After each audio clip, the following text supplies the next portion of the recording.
Hello, and welcome to Dagish America's Guide to the proper use of Magtoxin Pre-Pack Spot Fumigant. Before we get started, it's important to remember that Magtoxin Pre-Pack Spot Fumigant is a restricted use pesticide, and that it's a violation of federal law to use this product in a manner inconsistent with its labeling. Prior to undertaking any fumigation, please make sure you read and understand the label, applicator's manual, and SDS for this product. And because Magtoxin Pre-Pack Spot Fumigant is a restricted use product, only licensed or certified applicators or persons under their direct supervision should apply the fumigant. As with all fumigants, safety is of utmost concern. Do not eat, drink, or smoke while handling Magtoxin Pre-Pack Spot Fumigant. Anyone who exhibits signs or symptoms of exposure to phosphine should be removed from the fumigation site immediately. Symptoms of exposure to phosphine gas are headaches, dizziness, nausea, difficulty breathing, vomiting, and diarrhea. In all cases of overexposure, get medical attention immediately. Take the victim to a doctor or emergency treatment facility. First aid instructions are located in the applicator's manual. Now, let's get started by introducing you to the concept of spot fumigation. Spot fumigation may be defined as the short-term treatment of processing machinery and equipment with toxic vapors for control of the adult and larval life stages of insects which infest food and feed particles remaining within the equipment. These spot treatments are intended to interrupt the life cycles of the insect pests. Spot treatments of equipment with Magtoxin Pre-Pack Spot Fumigant as part of a complete integrated pest management program can help reduce or eliminate need for general mill fumigations. In addition to spot fumigation, a comprehensive IPM program should include insect activity monitoring, appropriate sanitation measures, residual insecticide applications, and/or ultra-low volume fogging applications. It's important to understand that spot fumigation merely interrupts the life cycle of insect pests. Spot fumigations need to be performed at regular intervals until the insect infestation is brought under control. Now, let's talk product specifics. Magtoxin Pre-Pack Spot Fumigant packaging consists of gas-permeable blister packs of Magtoxin pellets. Each Magtoxin Pre-Pack strip is roughly 4 1/4 inches by 16 inches and contains 33 blisters, each blister containing 2 pellets for a total of 66 pellets per strip. Each Magtoxin Pre-Pack will release 13.2 grams of phosphine gas. The strips are connected end-to-end, 5 pre-pack strips in a row, and sealed into a gas-tight aluminum foil pouch. The pouches are packed into covered metal pails with 12 pouches or 16 Magtoxin Pre-Pack per pail. Each pail contains 3,960 Magtoxin pellets, which weigh a total of 2,376 grams and will liberate 792 grams of phosphine gas. The recommended dosage is 1 to 2 pre-packs per 1,320 cubic feet in equipment that is relatively gas-tight or which can be readily sealed. This corresponds to a dose of 10 to 20 grams of phosphine gas per 1,000 cubic feet. However, it is permissible to use the maximum allowable dosage of 10 pre-packs per 1,320 cubic feet or 100 grams of phosphine gas per 1,000 cubic feet in sifters, purifiers, and other pieces of equipment which cannot be readily sealed. Increased dosage will not completely compensate for gas leaks from poorly sealed or open equipment. In many cases, use of fogging or other sanitation techniques should be relied upon. The minimum duration of the spot fumigation is 34 hours.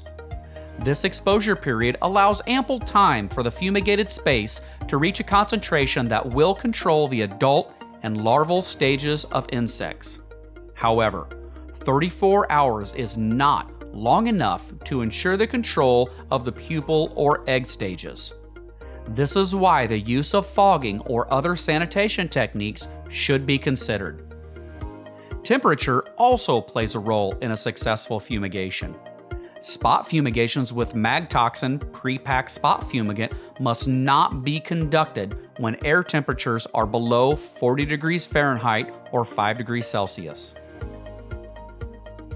Any equipment being fumigated should be clean and emptied prior to spot fumigation. Any dead stock or trace amounts of product should be removed by vacuuming or other means. It's important to utilize an application log when applying Magtoxin pre-packed spot fumigant. The application log should include the location and description of where the pre-packs are placed, the dosage rate and the amount applied, the industrial hygiene monitoring readings, and removal checkoff and industrial hygiene monitoring readings at the time of removal. It's vital to remember to remove every single pre-pack from the facility prior to deeming it safe for use and re-entry. As with any fumigation, proper placarding of the structure is required. All entrances into a structure where equipment is being fumigated must be placarded. Do not remove placards until the treated equipment and/or area is aerated down to 0.3 part per million phosphine gas or less. It's also important to conduct both industrial hygiene monitoring in order to guard against worker exposure, as well as efficacy monitoring to determine control. When working with Magtoxin pre-packed spot fumigant or any other phosphine-based fumigant, please use the following guidelines for industrial hygiene monitoring. Concentrations that are 0.3 parts per million or below do not require any respiratory protection. Concentrations that are between 0.3 parts per million and 15 parts per million require a full-face respirator with a proper phosphine canister. If the concentration is above 15 parts per million, or if the concentration is unknown, a self-contained breathing apparatus must be worn. In order to determine efficacy and to ensure adequate sealing, gas concentration measurements should be made inside the treated equipment. If monitoring gas concentrations during the exposure period is not possible, insect bioassays are an acceptable substitute. Now, let's walk through an example fumigation using Magtoxin pre-packed spot fumigant in a mill facility. First, a pre-fumigation meeting should be held with all parties involved with the fumigation.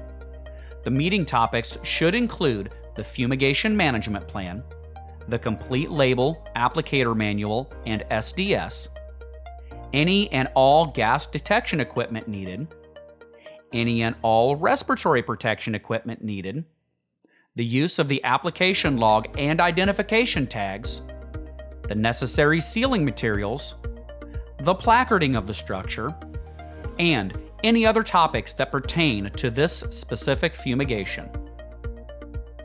Once the proper placards are on all entrances and appropriate locations, and the structure is secure with all non-fumigation related people vacated, the fumigation crew can begin the application.